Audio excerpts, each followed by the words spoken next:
Bien, vamos a sumergirnos en un tema que, a primera vista suena increíblemente abstracto, casi académico, pero que en realidad es la arquitectura invisible que sostiene a nuestras sociedades, la estructura del derecho. Totalmente. Pensemos en ello como el manual de reglas de un juego pero muy complejo que jugamos todos los días. La pregunta es, ¿qué pasa si una regla contradice a otra? ¿Cuál tiene más peso? Y sobre todo, ¿quién lo decide? Es que esa es la pregunta clave. Porque no es una simple lista de haz esto y no hagas aquello. Es un sistema dinámico, casi como un organismo vivo, con sus propias tensiones y equilibrios. Claro. Y para explorarlo, tenemos una colección de fuentes muy rica. Desde los textos teóricos de gigantes como Hans Kelsen, pasando por análisis más modernos de juristas como Riccardo Guastini, hasta casos y ejemplos prácticos de sistemas legales tan diversos como los de Polonia, Italia, Bolivia y Ecuador. Perfecto. Entonces, la misión de hoy es descifrar ese mapa oculto. Vamos a ver cómo se construyen estas reglas, cómo se organizan en una supuesta jerarquía y aquí viene lo interesante, ¿qué pasa cuando esa jerarquía no es la pirámide perfecta que nos imaginamos? Sino algo mucho más complejo y fascinante. De acuerdo. Para construir un edificio hay que empezar por el ladrillo. Vayamos a lo más básico. ¿Cuál es la pieza más pequeña de todo este sistema? El verdadero átomo del derecho. Ese átomo es la norma jurídica. Y aquí hay una distinción fundamental desde el principio. Una norma no es simplemente la frase que leemos en un código o en una ley. Eso que leemos es la disposición. A ver, espera. La norma jurídica es la regla de conducta completa que extraemos de ahí. El texto de la ley no es la regla en sí misma. Eso ya me rompe un poco los esquemas. Exacto. Piénsalo como una receta de cocina. Un artículo de ley puede decirte, use 200 gramos de harina. Esa es la disposición, el texto. Ok. Pero para tener la norma completa de cómo hacer el pastel, necesitas otras disposiciones que te digan la temperatura del horno, el tiempo de cocción, los huevos, el azúcar. Que pueden estar en otra parte. Claro. Pueden estar en otras partes del recetario o incluso en otro libro. El trabajo del jurista es juntar todas esas piezas para tener la regla completa. La teoría clásica la descompone en 3 elementos que la hacen muy fácil de entender. Primero, la hipótesis, que es la condición. El si pasa esto. El supuesto de hecho, si ocurre A. Correcto. Por ejemplo, y tomando uno de los textos, un vendedor que ha recibido un precio superior al precio fijado. Bien. Luego viene la disposición, que, ojo, no hay que confundir con el texto de la ley. En este contexto, la disposición es la orden o el permiso. Entonces debes hacer esto. Vale, la consecuencia directa. Siguiendo el ejemplo, está obligado a devolver al comprador la diferencia obtenida en el precio. Y me imagino que falta la parte de ¿y si no lo haces? Inevitablemente, la sanción es la consecuencia por el incumplimiento. Para cerrar el ejemplo. De lo contrario, será castigado con hasta 3 años de prisión. Ya está. Así tienes la estructura completa. Si haces A, debes hacer B, o si no, te pasará C. Hipótesis, disposición y sanción. Entendido. Entonces tenemos los ladrillos, que son estas normas jurídicas que a veces hay que construir pacientemente. Pero bueno, una pila de ladrillos no es un edificio. Me imagino que debe haber un sistema, alguna regla que diga, este ladrillo va encima de este otro, ¿no? Justo ahí queríamos llegar. Ese es el plano del edificio, la idea de la jerarquía. El modelo clásico, que casi todo el mundo asocia al teórico Hans Kelsen, es una pirámide. La famosa pirámide de Kelsen. Esa misma. Es una imagen muy potente. Una estructura donde cada nivel obtiene su validez, su permiso para existir, del nivel que tiene inmediatamente arriba. Como una cadena de mando, un gerente no puede contradecir una orden directa del director general. Es una excelente analogía. En la cúspide de todo, como un concepto casi filosófico que lo sostiene todo, Kelsen ponía la norma fundamental, una especie de axioma que dice se debe obedecer la Constitución. ¿Y de ahí para abajo? Y de ahí para abajo todo se ordena. Podemos verlo en la práctica con la estructura que describe, por ejemplo, la Constitución de Ecuador en su artículo 425. Es un ejemplo de libro. A ver, ¿cómo se organiza esa pirámide ecuatoriana? En la cima, intocable, está la Constitución. Justo debajo, los tratados y convenios internacionales. Luego vienen las leyes orgánicas y ordinarias, que son las que aprueba el Parlamento. ¿Y en la base? Y en la base, pues, un montón de normas de menor rango, como los decretos y reglamentos que dicta el gobierno. La regla de oro es simple. Una norma de abajo nunca puede contradecir a una de arriba. Lo que significa que un simple reglamento no puede ir en contra de una ley, y una ley no puede oponerse a lo que dice la Constitución. Suena lógico y ordenado, ¿verdad? Suena lógico y es una garantía fundamental para los ciudadanos. Y aquí tenemos un caso real de Ecuador que lo ilustra perfectamente. El caso Teleamazonas. Es muy revelador. ¿Qué pasó ahí? A este medio de comunicación se le impuso una sanción económica muy fuerte, basándose en un reglamento emitido por una entidad administrativa. O sea, una norma de la base de la pirámide. Exacto. ¿Y qué pasó? El caso llegó a los tribunales y la sanción fue anulada. ¿Por qué? Porque los jueces determinaron que el poder para crear infracciones y castigos, es decir, para decirle a la gente qué está prohibido y qué le pasará si lo hace, está reservado exclusivamente a la ley. ¿A una fuente de rango superior? De rango muy superior, aprobada por los representantes del pueblo. Este principio se llama reserva de ley. A ver si entendí. O sea, un funcionario en su oficina no puede, no sé, despertarse un día y decir, voy a inventar una multa nueva. No puede para nada. Tiene que pasar por el Congreso, a través de una ley. Precisamente. Es una protección enorme para que el Poder Ejecutivo no se exceda. El caso Teleamazonas es una victoria de la pirámide, una demostración de que la jerarquía, cuando funciona, nos protege. Aquí es donde mi cabeza empieza a dar vueltas. Esa pirámide de Kelsen suena muy ordenada, muy alemana, casi matemática. Pero la vida real y el derecho que la regula es un desastre. Es un poco caótica, sí. Me cuesta creer que no haya zonas grises o choques más complejos. ¿Qué pasa si una ley te protege el medio ambiente, choca con un tratado internacional que promueve el comercio? ¿Cuál gana?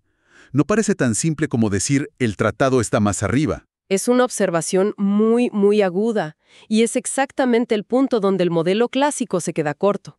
Aquí es donde las fuentes nos llevan al jurista italiano Riccardo Guastini, que propone una visión mucho más sofisticada. Ajá. Básicamente, nos dice, olvídense de una pirámide. No existe una sola jerarquía, sino como mínimo 4 tipos diferentes que conviven y a veces chocan entre sí. 4 jerarquías. Vale, esto hay que desglosarlo con calma. ¿Cuál es la primera? La primera es la jerarquía formal o estructural. Es la más intuitiva y se parece a la de Kelsen. Se refiere al proceso de creación de las normas. Una norma que regula cómo se crea otra norma es formalmente superior.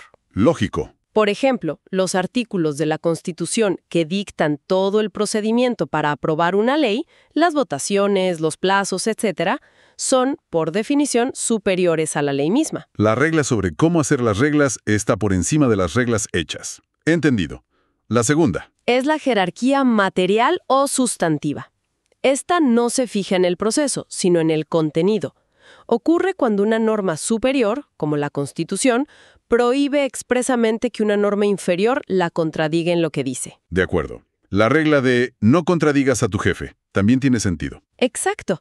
Si la Constitución garantiza la libertad de expresión, una ley no puede establecer la censura previa. Entendido. La tercera ya empieza a sonar más abstracta. Lo es un poco. Es la jerarquía lógica o lingüística.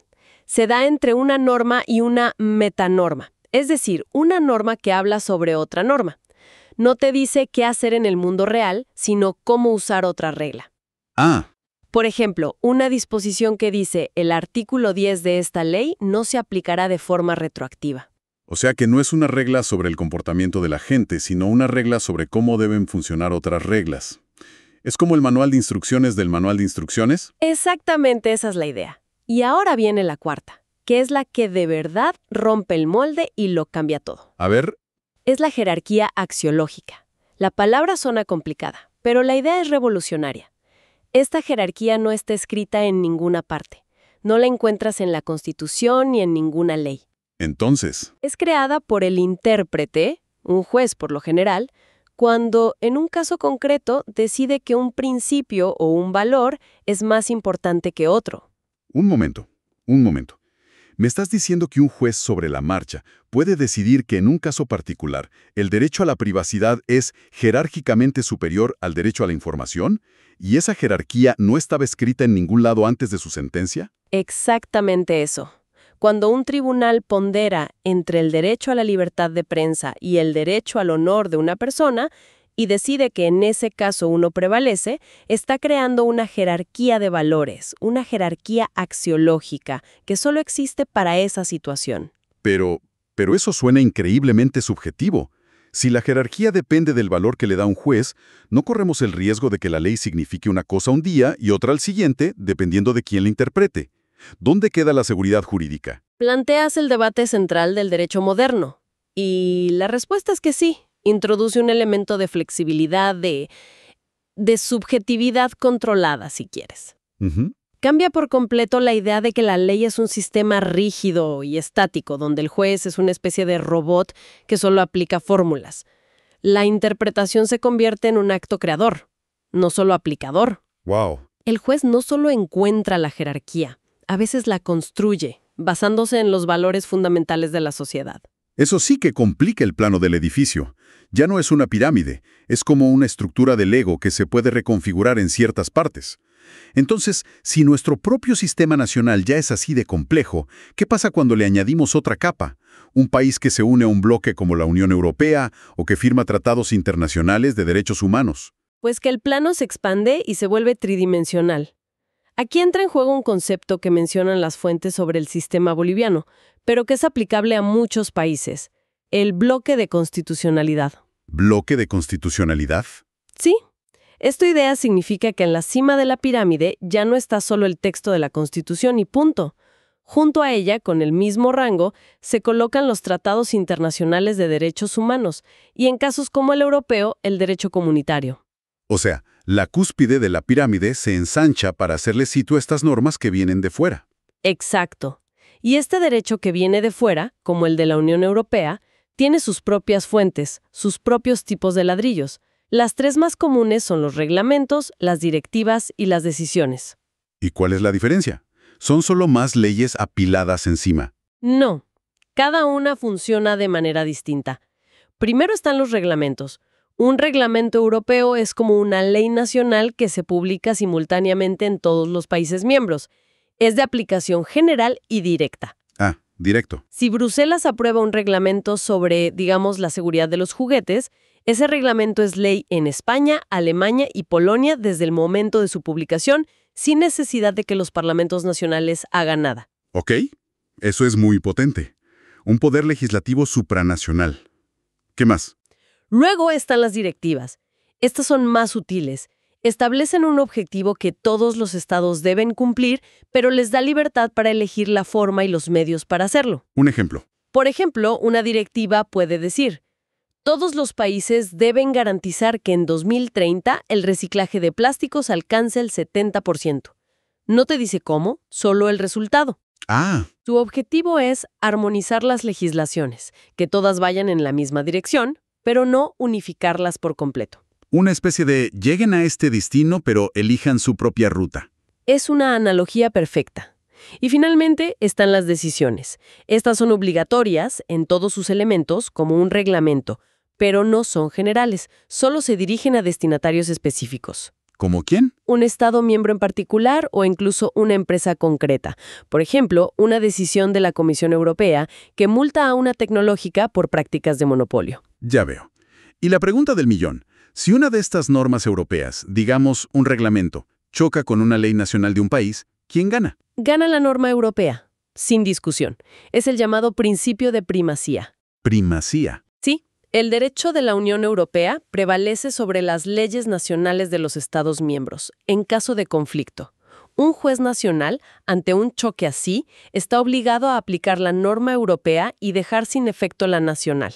Increíble. Esto demuestra hasta qué punto la soberanía para crear normas se comparte, y la vieja pirámide de Kelsen, que era puramente nacional, ahora es una estructura mucho más compleja y conectada globalmente. Hagamos un recuento del viaje porque ha sido denso. Empezamos con el átomo del derecho, la norma jurídica, que aprendimos que no es el texto de la ley, sino una construcción. Exacto. Luego, con esos átomos, levantamos la pirámide clásica de la jerarquía. Pero justo después, vimos que esa pirámide era una simplificación y que en realidad hay un juego complejo de al menos 4 jerarquías: formal, material, lógica y, la más rompedora, la axiológica, esa que se crea al interpretar. Y que cambia las reglas del juego. Totalmente. Y para rematar, expandimos todo el edificio para incluir el derecho internacional y comunitario. El gran hallazgo de este análisis es precisamente ese, que la estructura del derecho no es una fotografía estática, sino un sistema en constante tensión y movimiento. Las relaciones entre las normas no solo dependen de su rango preestablecido en un papel, sino también del proceso de su creación, de su contenido, ¿De cómo se interpretan? de cómo se interpretan unas a otras y, de manera fundamental, de los valores que los jueces y la sociedad priorizan al resolver los conflictos más difíciles.